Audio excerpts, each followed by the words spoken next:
Alikho elishona lingenazo ezalo yamukela ke nazi ezihamba phambili namuhla. AbakwaSokhulu bakhala ngesikole sendawo. Uvelile osolwa ngokudlwengula kanti abasemkhumbane bakhala ngokubuyiswa kothisha. Izindaba ze1KZN TV zifundela uSiyabonga wakaduma ninabezulu elidume esandlwane siyakhuleka. Umphakathi kanye nabazazi babafundi base-Ontingweni Primary School kwaSokhulu bathi sebekhathele isimo esikhona kulesi sikole abasola ukuthi sidala ukwehluleka kukathishanhloko ukuphatha kahle. Phakathi ke kwezinto abakhala ngazo kubalwa ke ukwehla kwesibalo sabafundi, ukulahleka kwempahla yesikole kanye nezinsolo zokungeniswa kotshwala emagcekeni esikole. Laba bathi bafuna umnyango wezemfundo ungenelele ngokukhulu ukusheshsha ukuze ke kulungiswe lesimo. Abazali kanye namalungu omphakathi bahlangane ngaphandle kwaSontingweni Primary School bezwakalisa ke ungenami kwabo ngalokho abakuchaza njengeminyaka yokungaphatha kahle kwalesi sikole kanye nokwahluleka kwathisha omkhulu. Phakathi kwezinto ezibakhathazayo ukwehla kakhulu kwesibalo sabafundi abasesehlesa esafika kuma200 200 kuphela nje abafundi bathi bakholelwa ukuthi lokhu kukhombisa ukuncipha kokwethembela kwabazali kuso lesi sikole. Isibalo seingane esehlayo esikoleni kunjengamanje ingane zayigijima koko 700 kusho loya kuye seze u200 zehliswa yini zishonaphi. Sifuna sinikelezo impendulo asichazele lezo impendulo liphi lelibhodwe siyalifuna lelibhodwe leli esasithi masithena uyisa ingane kwesinye isikole kuthiwa hawuyisuka Ontingweni eyethu lo ngane le ngoba isuka Ontingweni kunjengamanje sekuthiwa ukuthi ingane isuka Ontingweni kuthiwa umphakathi uphinde usola ukuthi ke kwenzeka izigameko zokubiwa kulesi sikole uthishanhloko ebese esola abasebenzi besikole ngokubandakanyeka kulokho kodwa ke amacala avulwa ngalokho agcineke engaphumelelanga ndawo. Mina ke ngomunye kwasebenza la ngaphakathi esikoleni ekusebenzeni kwami kwanezinto ezilahlekayo okugqeko zazo zithathwe ngathathwa ngayovalelwa ngaphakathi eMbonambi ekugcineni icala likaze lithethwa kaze kwenziwe lutho namanje futhi angazi ukuthi kwagcina kuphelelepi. Into esikhathaza kakhulu ke kulesikole bekunama computer okuyiyona into ebiyenza nanokuthi isibalo sikhuphuke kakhulu kulesikole. But2 kuzobe namajezi okudlala kwezingane zesikole. Izinto nje ingatholakala ukuthi kwenzekalani kwalahleka imshini la kwavulwa amacala kunama cases avuliwe la esikoleni kuthiwa kugqekeziwe esiqalayo ngalothisha omkhulu since lesikole sabakhona ukhiye kuyimanje wala esangweni unokuthatha uhlanganise kwengane yesikole efunda ugrade 5 ukhiye wesikole wala egate uhlala enganeni yesikole encane into esingayazi le ukuthi uyenziswa yini okuyothi ukuthi mase kugqekezwa futhi bese phinde ethi ngani ingane yene nabazali. Abazali baphinde baveza ukukhathazeka kwabo ngezinga lemfundo elehleka kakhulu kulesi sikole. Omunye umzali uthi wagcina seyikhiphile ingane yakhe wayisa kwesinye isikole ngenxa yokukhathazeka ngenqubekela phambili yayo esifundweni njengoba ke yahluleka ngisho ukubhala. Ingane iziyafika grade 3 ibithola 7 bodwa kodwa ayazi lutho. Umuntu ohlula ukubhala ngisho igama elisho umama efunda ugrade 3 kodwa ngayikhipha ngayisa esikoleni eMbonambi ngangiqamba amanga kuthisha omkhulu ngathi iya kubabwayo kade cha ayi kubabwayo ingoba nje ngiyabona ukuthi ngizoze ngiyibulale ngenduku ingane ngenxa ukuthi ayazi lutho. Unimpendulo zalokho ukuthi kuphi lokhu ingane ihlulo ukuthi ngisho uthi umama ingane sasizwa icula isingisi ngishise ekhaya siphi leso singisi kunjengamanje. Okubacasula kakhulu izinsolo zokuthi uthishanhloko ungenisa futhi aphuza utshwala eduze kwesikole. Abazali bathi lokhu kakahambisani nesithunzi nomsebenzi womuntu ohola isikhungo semfundo esuke esebenza kuwo emphakathini. Akazenzayo siyaqala ukubona la esikoleni kungena utshwala iqhaqeza kwesikole la esikoleni kunokuthi mangabe kufika izikole uthenga utshwala ekufake ngaphakathi enza amaphathi into esingakasayibona kwabanye usisho omkhulu kuyasixaka lokho isicabanga ukuthi utshwala kuvumelekile nje ukuthi ingene ngaphakathi esikoleni. Yena njengothisha omkhulu uyaphuma ama lapha ngoba umgwaqo useduze nesikole uphuma eme lapha ngemoto yena avula ibhuthi akhipha utshwala umphakathi ukhona kodwa uyambuka kanendaba nokuthi abazali bengane. Labazali ke kanye namalungu omphakathi bathi ke isibe eminingi imhlangano nalothishanhloko bezama ukuxazulula lezi zinkinga kodwa ke azikho izinguquko ezibonakalayo njengoba isimo siqhubeka nokuba sibi. Abazali kanye namalungu omphakathi bathi ke bafuna umnyango wezemfundo uphenye ngalezi insolo futhi ke uthatha izinyathelo eziqinile zokubhekana ke neziselelo esibhekene nentingweni primary school. Bathi ukubaluleke kakhulu ukubona ke uqinisekisa ukuthi ke abafundi bathola ke imfundo esezingeni eliphezulu endaweni ephephile futhi ke ephethwe ngendlela efanele. Kanti umnyango wezemfundo uthunyelelwe ke ngalolu daba ugcine ke ungakaphenduli kwazi kuba udaba selufake emoyeni. Estabeni ze1 KZN TV ngingusamgeliswe Nqulunga ngisontingweni kwaSokhulu. Uzwakalise ukukhathazeka umphakathi waseDumbe njengoba bumashele emasangweni enkantolo yeMantshi eDumbe bezwakalisa ke ilaka labo ngokwanda kwesibalo sokuhlukunyezwa kwezingane ngokucansi. Lokho kuza emva kokuba kuvele omunye umsolo namuhla enkantolo okuvele ukuba ubedlwengula ephindelela emphakathini kuWard 7. Lo mphakathi uthi awufisi ukuba ke umsolo adedele ngoshwele njengoba ke beyingozi emphakathini. Kanti ke kulindeleke ukuba umsolwa avele enkantolo mhla ziyi-11 kwephezulu. Umphakathi waseDumbe umashela amasangweni enkantolo yeMantshi eDumbe lapho uzwakalisa ukungenami ngokwanda kwesibalo sokudlwengula kwezingane. Usekela meya wesifunda iZululand uSiyabonga Mbatha uthi abeneme ngalamacala. Namhlanje sizela ngodaba oluthinta ingane yaka Ward 7 la khona idlwengulwe khona ngenyanga ephelile umfana nje omncane endaweni. Siyathola futhi ukuthi lo mfana zimbili ingane ayidlwengula ngonyaka 2025 zaze zathuthwa zasuswa la endaweni yaseDumbe zanjiswa komzinyathi lekonquthe emndenini ziyofunda khona.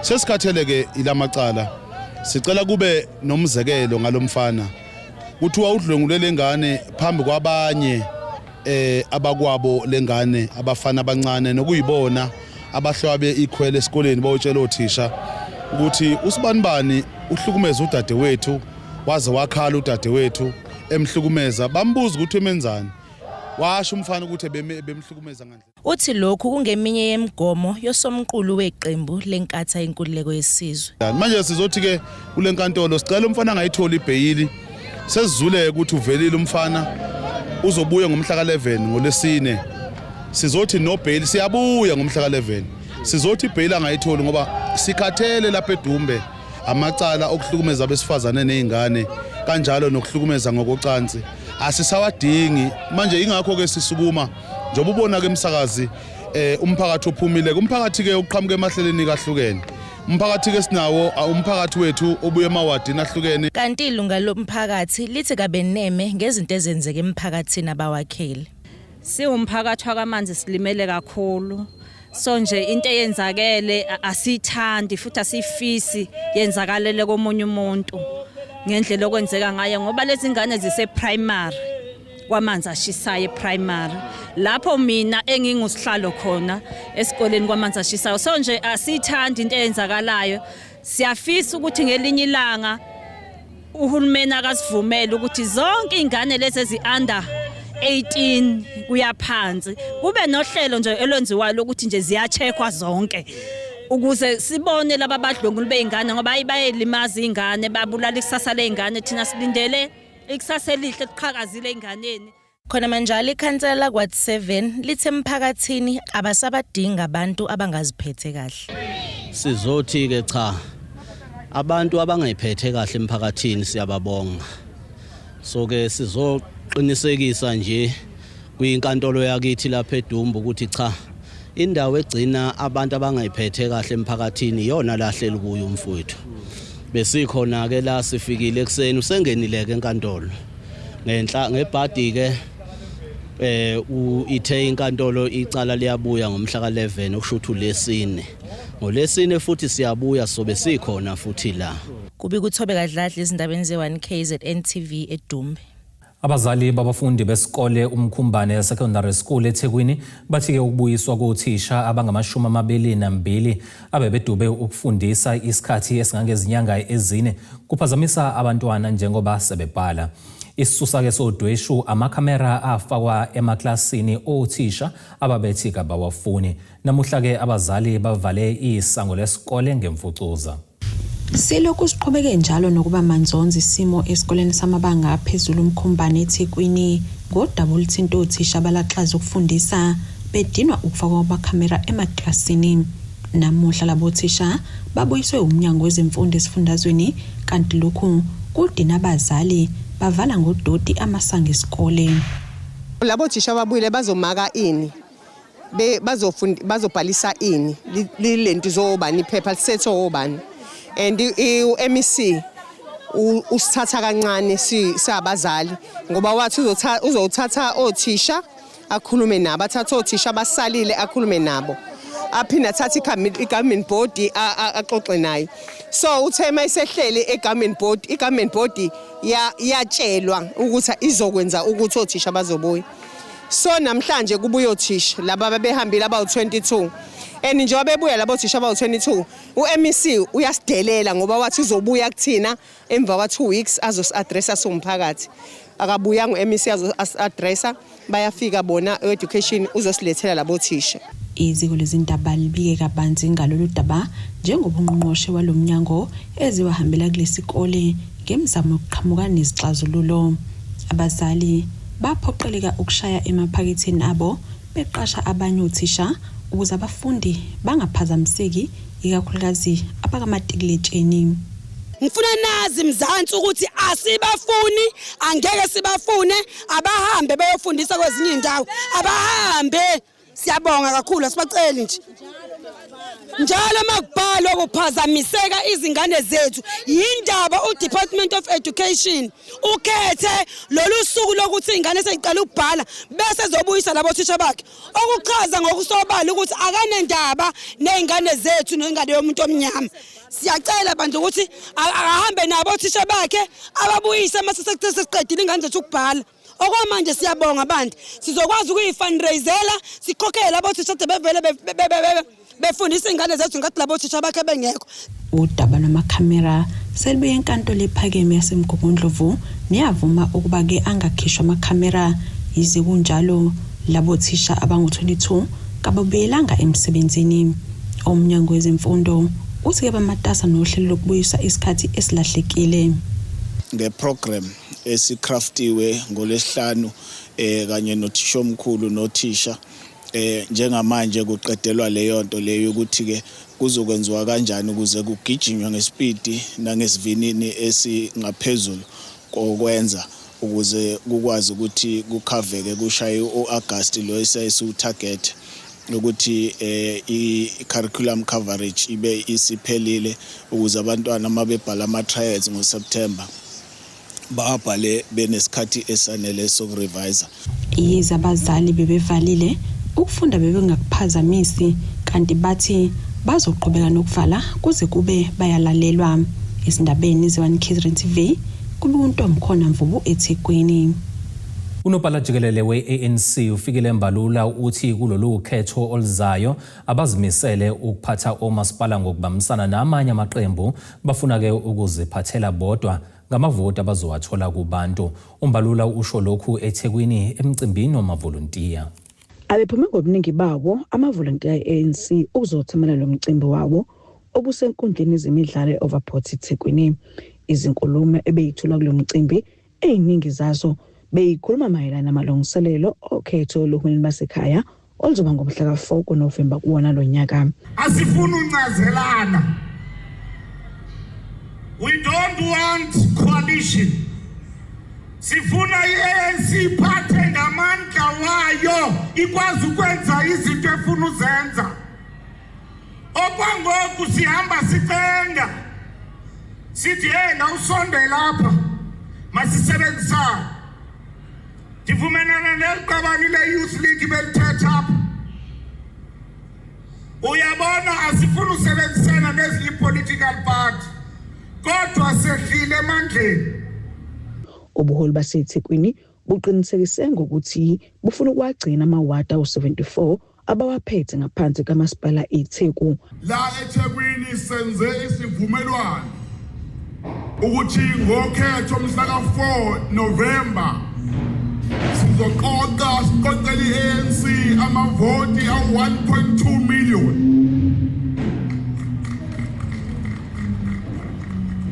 Leso sivumelwano sisenze ne-RTT nama-LET ethu nama-BETs namavolontiya wonke lawa ahlangene namhlanje la ukuthi eThekwini ANC soqinisekisa ukuthi ivotelwa abantu aba-1.2 million noma ngaphezulu. Savumelana ukuthi njengamanje kumawodi awu-112 eThekwini i-ANC inama-ward councillors awu-74. Saqinisekisa ukuthi lamahodi awu-74 siwavikela wonke abesezandleni zikaKhongolose. Le nhlangano ithi kulabo abazitshela ukuthi sekuphelele ngo-ANC abakhohlwe basazoqhubeka nokwenza izinto ezinhle nokuyiveza emphakathini kanye nezinto esezenzekile ngaphansi kwegama le-ANC. President General uLthuli bathi ngo-1952 ngesikhathi se-defiance campaign walontsha amavolontiya ahamba agcwala lonke izwe okwakuyiwona ayaqoqa izimvo zabantu. Lo mcimbi ubuhanjwe namadlela ndawonye alombutho. Godaba Sibisi wezindaba ze-1 KZN TV kuChannel 261 ngiseThekwini. Ake sihlabena nali ikhefu sihlangabeza futhi nezinye masibuya.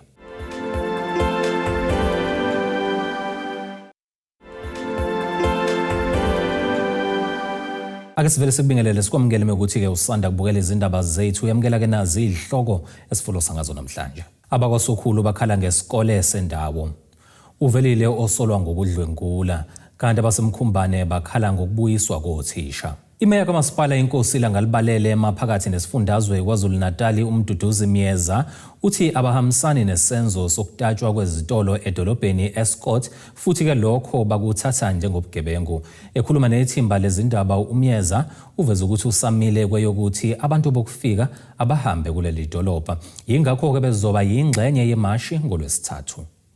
Emva kokuba imeya kaMasipala iNkosila ngalibalele uMduduzi Miyeza yabizelwe enkantolo emva kokufakwa kwamaphepha bokufika abasebenzele edolobheni Escort, kodwa yona ithi samile ekutheni abahamba bokufika kuleli dolobha, kodwa igxeke kakhulu isigameko salabo abatapa izitolo edolobheni ngoba lokho kubugebengu. Bokufika abakuleli ngongekho emthethweni basiqedela amathuba olokhuza omsebenzi futhi ngiyafisa ukuqinisekisa ukuthi indaba ye-looting eke yenzeka laphana edolobheni laseMtshezi asihambisana nayo indaba ye-looting. Akekho futhi umuntu esingake simthume ukuthi akayolutha ngoba umuntu mase kwenzeka e-looting sekuwubugebengu lobo, kodwa asikhulumeni nabo kahle. Ingakho amamashi esibwa nawo kuba ama-peaceful mashi ukuthi cha siyanicela ukuthi sihambeleni elokhuza endaweni yethu. NgoLesithathu nje lolo oluzayo sizobe sinemashi ngomhla ka-10. Sizobe sinemashi sisakhuluma futhi okufanayo ukuthi abantu abakulelizwe ngongekho emthethweni abasihambele. Kanjalo nalowo yilunga le-NEC eqenjini le-IFP umfundisi uThula Sizwe Buthelezi uthi intsha ivuka isithathe ngoba umnotho wasemalokishini kumele kube wayo ungathathwa abokufika. Abasha zibambeni iqine ikusasa lenu leli. Umnotho wasemakhaya, umnotho waselokishini, umnotho wasedolobheni owenu. Ningavumi ukuphucwa umnotho wenu. Nikhona. Umengameli wakuleli uCyril Ramaphosa enkulumeni yakhe abeyibhekise ezweni unxusa ukuba abantu bakuleli bangasithatheli umthetho ngezandla kulolu daba lwabokufika kodwa baliyekele kwizinhlaka ezifanele zikahulumeni. Izindaba ezenziwa KZN TV bekuthi abantu maphumulo Escort. Umhlazi wezepolitiki ozimele uDokotela uZakhele Shamase uyishayile ihlombe inkulumo kaMongameli uCyril Ramaphosa ebeyibhekise esizweni ngamasu kahulumeni ngokufuduka kwabantu bakwamanye amazwe nokukhathazeka ke nje okukhulayo mayelana nokufika kwabantu bakwamanye amazwe ngokungemthetho kuleli. uShamase uthi uhulumeni akanikwe isikhathi ukubhekana nalesimo. I want to outline the principles that must guide us as we confront this challenge together. We must be honest about the context in which these concerns arise. Kwinkulumo ebebhekise ezweni uMengameli Cyril Ramaphosa ngamasu awaphakamisile njengezindlela zokubhekana nodaba lobokufika inconywa ngabantu abaningi ngokuphendula kwakhe kulandela kembikisho ehlukene ezingcenyeni zezwe ikakhulukazi uNatal eholwa inhlangano eMarch and March lapho ephakamisa khona ukuthi abofika bakuleli ngokomthetho ababuyele emazweni abo. Kodwa ke siyabona ukuthi kukhona ukuhleleka ko March and March, khona ukuhleleka ko wonke ama province mawubona ama march enzeka khona. Asikaboni bekhona udlame ukubulawa abantu noma kugwazwa abantu noma kwenza iqhube njalo kube iqhubu nje zobugebengu hayi ngoba zenziwa abaholi balawo mamash. Kodwa ke uma sesiphawula ukuthi bathini enkulumeni komongameli vele kufanele bona bakhuluma ngenhliziyo ezibhlungu. Sizwile nje uma Jacinta Ngobese Zuma reacta kwinkulumo kamongameli. Uyabona ukuthi it's out of anger, is out of frustration, it's out of stress for a long time benganakiwe bebizwa ngama vigilante. Manje asibonge kodwa khona ukuthi umongameli usekhuluma. UShamasi uthi nakuba umphakathi usisukumela ngokwawo indaba yokufika kuleli ngokungemthetho kepha uthi ubona ukuthi uhulumeni akanikwe ithuba elanele ukubhekana nalolu daba. Kodwa asikuthathe asikushayele ihlombo kwenza umongameli ukuthi konke ezokwenza. Kodwa mhlambe into eshodayo mhlambe ukuthi bekhona implementation plan yalokho akushilo ukuze kubonakala. Kodwa asimnikezeni ithuba ngoba nangu kubonakala kumadlanga commission ukuthi ufunde isifundo kuma commission adlula njengozondo namanye ukuthi uma ngabe ungathathi iaction ungena implementation plan abantu balahla ithemba kuwena konke okusho bathi uyayisholo nje ngoba sekusondela ukhetho noma uzofuna nje ukuthi uhulumeni khona kwenzile. Asithembeke kulokho ukuthi umongameli lokho akushilo ngokuthi kuzothatha inyathelo ngaba ukufika aba undocumented akufanele vele babuyele emakhaya. Abantu afanele babe lapha abantu abanencwadi zokuba lapha namaphepha onke afanele. Amazwe amaningi athi ukuxoshwa bokufika ngalendlela kuhambisana nokuxosa ngobuhlanga. Shamase ukuchithileke lokho. Lamazwe akhuluma lokho abona phela inkinga esizoba khona abantu masebebuyele emazweni akubo ngoba phela uma ulalela abanye babo bathi basuke emazweni akubo ngoba kune poverty, basuke emazweni akubo ngoba kune unemployment, basuke emazweni akubo ngoba nakho they are rigging elections kakhulukazi abaphuma eZimbabwe bathi basuke eZimbabwe ngoba there is a ruling elite engafuni ukusuka emandleni bavota bakhetha uhulumeni abamkhethile angangena aphatha amandla kuphatha abafuna ukuqhubeka baphathe ngesankahlo. Ngakho ke uma umongameli ethi uzothumela ama envoys to those countries is to talk to them. Izinhlangano ezilwa nabo kufika abakuleli ngokungemthetho zibenqumela ugwayekati ngomhla ka 3 June ukuba ke bebuyele emazweni abo. Ezindabeni ze1 KZN TV kuba inkosi enhle Mthembo eRichards Bay. Utunguza ebumnyameni umndeni wakamkwena eSwapho eMgungundlovu emva kokuba isidumbu sendodana yabo eneminyaka engama-30 ubudala siduve emakhazeni isikhathi esingangenyanga njengoba ke bengenawo amandla okumngcwaba. Udadewabo kaMufi Aldelina Mokwena uthi ke bacela umsamaria olungileyo ukuba abasize ukufihla umfowabo ngesizotha. Utunguze bomnyameni umndeni wakwamkwena eSwapho eMgungundlovu emva kokuba isidumbu sendodana yawo sisaduve emakhazeni namanje isikhathi esingangenyanga njengoba bengenawo amandla okumngcwaba. Lo mndeni ucela noma ubani ongawusiza ubukwazi ukufihla ilunga lomndeni. Cela usizo ngumfowethu osedlulile emhlabeni. Umfowethu bekuwumuntu obephuza amaphilisi eTB wayeka yohlala eRestop esedla ama drugs wayeka amaphilisi. Kuyimanje kufanele ngiqale phansi nokuthenga impahla ngoba akanalutho nje usele ngalezo nje akalele ngaso emoshari. Manje bengicela usizo ngoba manje usabile ukubuyela ekhaya ngoba bekuwumuntu ogangayo. Mefikile eThatha kaze ngagcina sengizobizwa abantu nami ukuthi ngiye lapha eKhan Road la eshonele khona ngafika ngamthola ke. Inkinga manje usizo asikakabe nalo ngoba sisebenzi usashonela nawo ma sele naye nje ngingedwa njengoba nje. Nemhla ka 26 May kanjalo nomholi womphakathi umxolisi Nxumalo unxuse noma ubani ongakwazi ukusiza lo mndeni ubaphumela obala njengoba kungekho sebenzayo kulomndeni. Endaweni seSwapho la kwenze khona isehlo ifamily ekhungathekile ifisa ukufihlela ihlobo sabo ngathi leli sonto les4 noma les5 umntwana wabehlele emakhazeni ebefisa ukufihlela ihlobo sabo sesiyacela ukuthi nanomba ongaba nosizo khona ukulekelela ifamily le yakhona la ngaphathe eSwapho bese ngakuthokozela kakhulu ngoba sihlala kakhulu umntana wabo lapha emakhazeni kahulumeni. Usizi belibhalwe ebusweni kulomndeni njengoba usahleli emakhandleleni namanje isikhathi esingangenyanga. Izindabeni ze1 KZN TV bikuthi abantu maphumulo eSwapho eMgungundlovu. Ake siphinde futhi sihlabene nale lenye ikhefu sihlangabeze nengosi yezomnotho kanjalo nezemidlalo masibuya.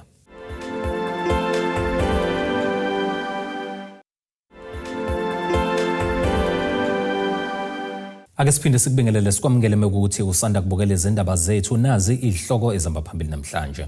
Abakwasokhulu bakhala ngesikole sendawo. Uvelile osolwa ngokudlwengula kanti abasemkhumbane bakhala ngokubuyiswa kothisha.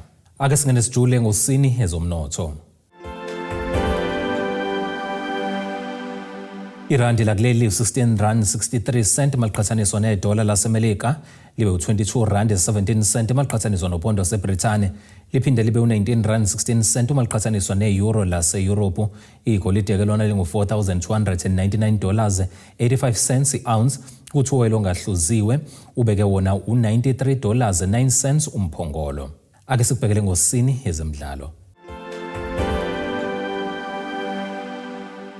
Omunye wabadlali abayizilomo kuleli uSipho Mbule kuzomela aphinde avuke azithathe kulandela ungavuselelwa kwenkontileka yakhe neOrlando Pirates.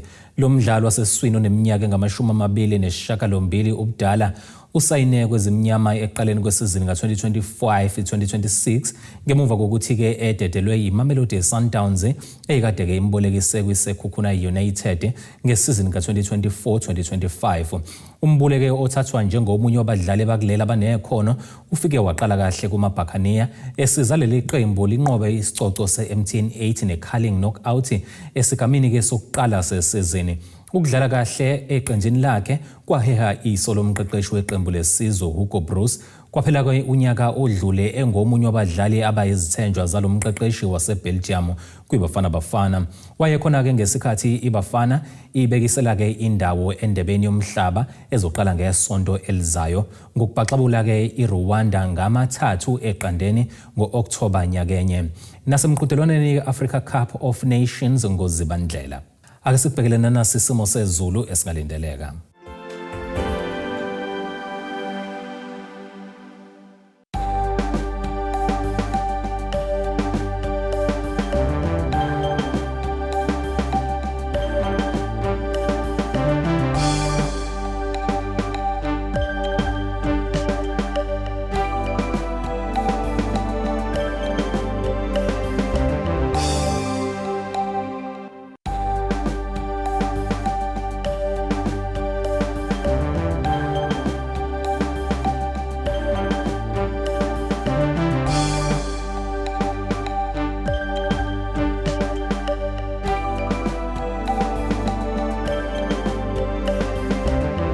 Zulumnyama ondlela zimhlophe ziyaguqa bese ziphethe namhlanje sihlangabeze futhi noma kanjani kusasa ngesikhathi esifanayo. Abethuli bethu bezindaba baxhaswe iTulis Bayview Bridal. Ungabashayela kulezi zinombolo ezivelile